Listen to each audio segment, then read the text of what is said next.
Assalamualaikum warahmatullahi wabarakatuh. Halo teman-teman, selamat datang kembali di channel saya yaitu Untung Berbagi. Apa kabar semuanya? Mudah-mudahan sehat selalu dan murah rezekinya. Pada kali ini saya ingin berbagi sebuah video mengenai penjelasan jaringan teknologi berbasis luas atau biasa kita kenal dengan WAN. Apa itu WAN? Oke, pasti teman-teman sudah tidak asing lagi mendengar kata WAN atau biasa disebut jaringan berbasis luas. WAN itu merupakan singkatan dari Wide Area Network, merupakan sistem jaringan yang menghubungkan antar autonomous system. Jadi jaringan ini bersifat sangat luas sehingga memungkinkan komunikasi antar dua perangkat atau lebih yang terpisah dengan jarak yang sangat jauh.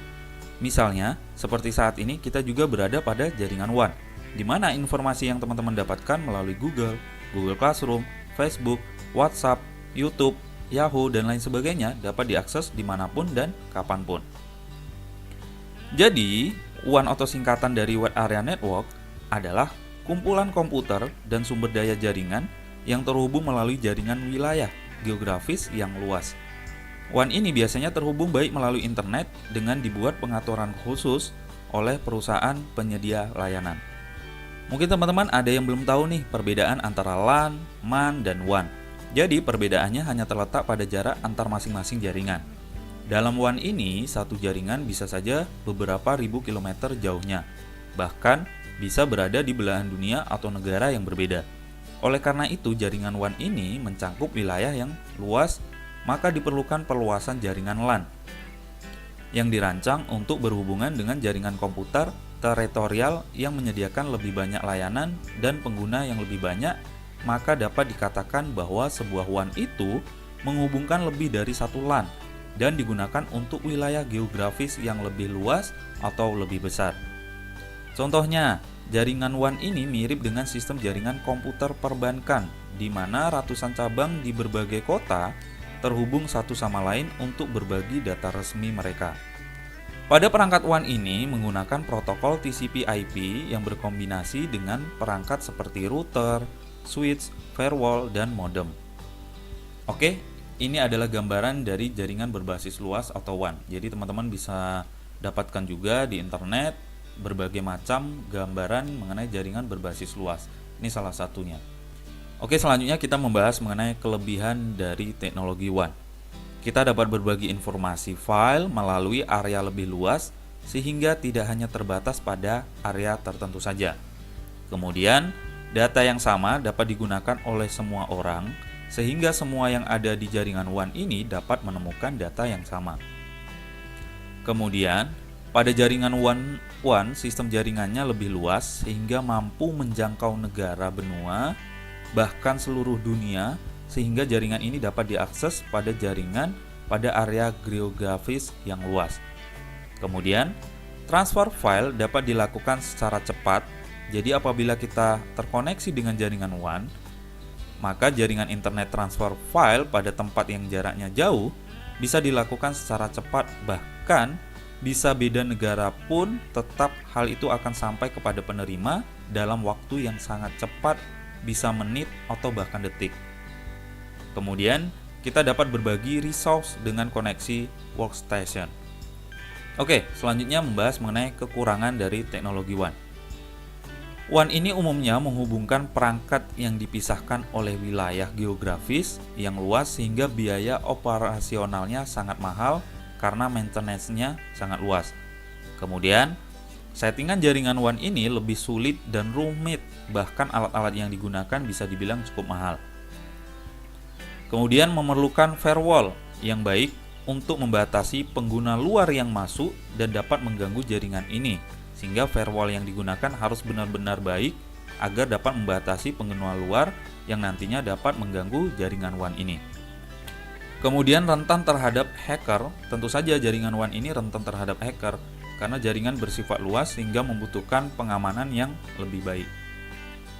Selanjutnya mengenai karakteristik jaringan WAN, yaitu WAN menghubungkan perangkat yang dipisahkan oleh wilayah geografis yang tidak dapat dilayani oleh jaringan LAN. Kemudian, WAN menggunakan jasa operator seperti perusahaan telepon, perusahaan kabel, satelit, sistem, dan penyedia jaringan. Kemudian, WAN menggunakan koneksi serial dari berbagai jenis untuk menyediakan akses bandwidth atas daerah geografis yang luas. Fungsi jaringan WAN. Yang pertama, untuk melakukan integrasi dan juga penggabungan dari jaringan LAN dan juga jaringan MAN, yaitu menjadi satu kesatuan jaringan yang utuh. Biasanya fungsi ini akan sangat berguna bagi sebuah perusahaan yang memiliki banyak kantor cabang di luar negeri dan juga di luar kota. Oleh karena itu, dengan jaringan WAN, maka setiap kantor cabang ataupun kantor perwakilan akan saling terhubung satu sama lain dengan sebuah jaringan komputer yang sangat luas. Kemudian, jaringan komputer dapat mempermudah dan mempercepat arus informasi dan juga komunikasi seperti contohnya, sebuah komunikasi dari kantor perdagangan perwakilan dan juga kantor pusat dapat dibayangkan kalau misalnya kantor cabang yang berada di Surabaya dan harus meminta informasi dari kantor pusat yang berada di Bali. Kalau tidak ada jaringan integrasi WAN, maka hal ini akan menjadi sulit.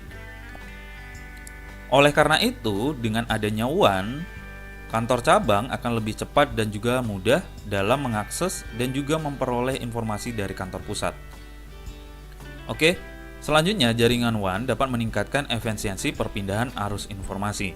Dengan meningkatnya efisiensi ini diharapkan nantinya lebih memudahkan informasi yang datang dan keluar menjadi lebih cepat, maka hal ini akan menyebabkan kinerja dan juga kemampuan perusahaan akan menjadi semakin baik dan juga semakin meningkat. Seperti itu. Selanjutnya, menghemat biaya operasional. Hal ini tentu saja berhubungan erat dengan efisiensi waktu dan jumlah tenaga yang dihasilkan. Berkat adanya jaringan WAN ini, sehingga biaya transportasi yang akan diperlukan oleh suatu perusahaan menjadi lebih murah. Karena dengan adanya jaringan ini tidak perlu lagi datang jauh-jauh dari Surabaya ke Bali, misalnya seperti itu. Apa saja sudah memperoleh informasi itu dengan cepat. Kemudian, mencegah terjadinya miskomunikasi. Ini jenis komunikasi biasanya sering terjadi apabila komunikasi dan penyampai informasi yang dilakukan secara manual.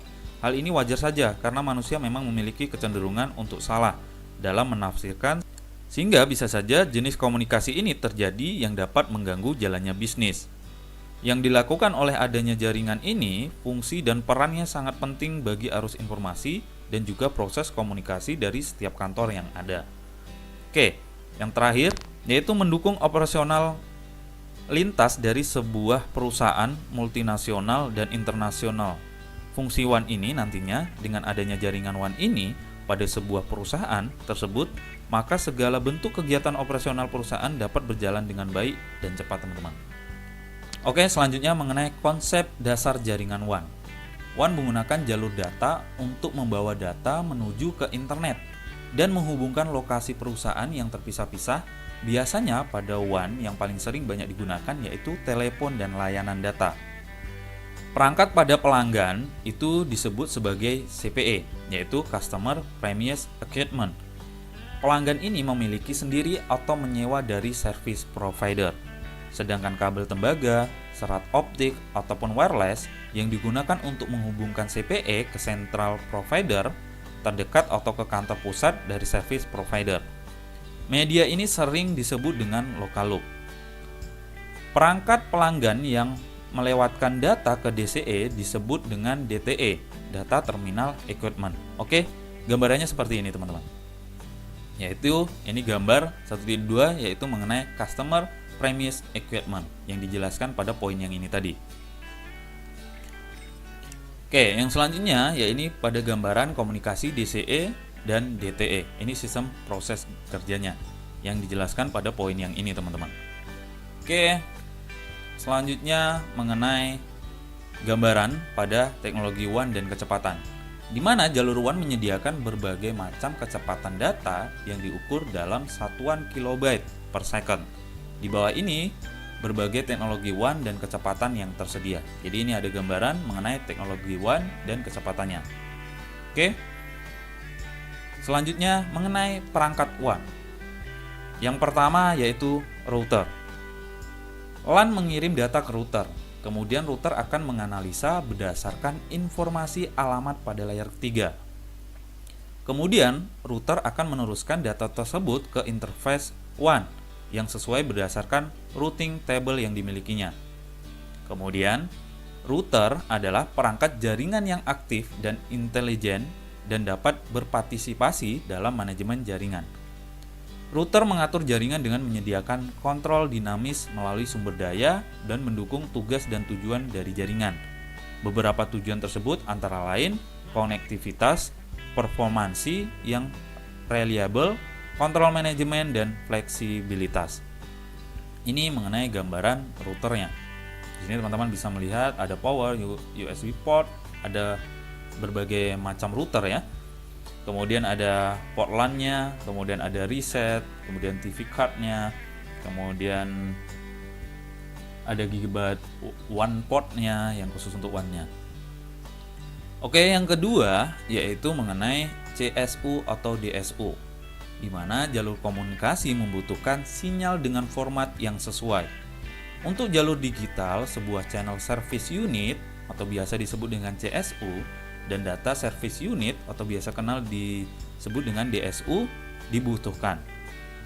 Kemudian CSU atau DSU ini antarmuka digital, alat yang digunakan untuk menghubungkan data terminal equipment, perangkat atau DTE, seperti router untuk sebuah rangkaian digital misalnya T1 ataupun T3 line. Keduanya sering digabungkan menjadi sebuah perangkat yang disebut CSU atau DSU, teman-teman. Ini gambarannya mengenai CSU atau DSU. Ini teman-teman bisa lihat. Di sini ditulis DSU atau CSU. Oke, yang ketiga yaitu modem. Modem adalah sebuah perangkat dibutuhkan untuk mempersiapkan data untuk transmisi melalui local loop. Modem lebih dibutuhkan untuk jalur komunikasi analog dibandingkan digital. Kemudian, modem mengirim data melalui jalur telepon dengan memodulasi dan demodulasi sinyal. Sinyal digital ditumpangkan ke sinyal suara analog yang dimodulasi untuk ditransmisikan.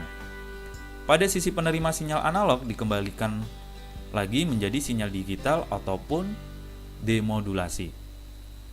Ini gambaran mengenai modem. Yang keempat yaitu mengenai communication server. Communication server mengonsentrasikan komunikasi pengguna dial-in dan remote akses ke LAN. Communication server memiliki beberapa interface analog dan digital serta mampu melayani beberapa user sekaligus, teman-teman. Ini gambaran mengenai communication server. Oke, selanjutnya kita akan membahas mengenai standar WAN. WAN menggunakan OSI layer tetapi hanya fokus pada layer 1 dan 2. Standar WAN pada umumnya menggambarkan baik metode pengiriman layer 1 dan kebutuhan layer 2, termasuk alamat fisik, kemudian aliran data, dan enkapsulasi. Di bawah ini adalah organisasi yang mengatur standar WAN. Oke, teman-teman bisa perhatikan di bawah ini terdapat gambar organisasi yang mengatur standar WAN. Kemudian, protokol layer 1 menjelaskan bagaimana menyediakan secara elektrik, mekanis, operasi, dan fungsi koneksi yang disediakan oleh service provider.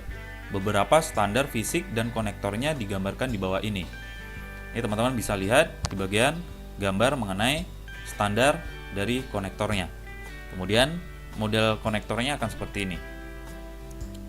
Oke, yang terakhir yaitu mengenai data link layer menjelaskan bagaimana data dienkapsulasi untuk transmisi ke remote site dan mekanisme untuk pengiriman yang menghasilkan frame. Ada bermacam-macam teknologi yang digunakan seperti ISDN, kemudian frame relay, atau asynchronous transfer mode, ataupun biasa disebut dengan ATM. Protokol ini menggunakan dasar mekanisme framing yang sama, yaitu High Level Data Link Control, atau biasa disebut dengan HDLC, atau satu dari beberapa varian seperti point-to-point. Jadi teman-teman bisa perhatikan pada gambar berikut, yaitu mengenai data link layer. Oke teman-teman, jika ada pertanyaan dan saran untuk membangun channel untuk berbagi, tinggalkan komen di bawah. Jangan lupa tekan tombol subscribe dan loncengnya agar tidak ketinggalan video terbaru. Jika videonya bermanfaat, silakan di-share di media sosial teman-teman. Terima kasih teman-teman untuk berbagi. Salam sukses. Assalamualaikum warahmatullahi wabarakatuh.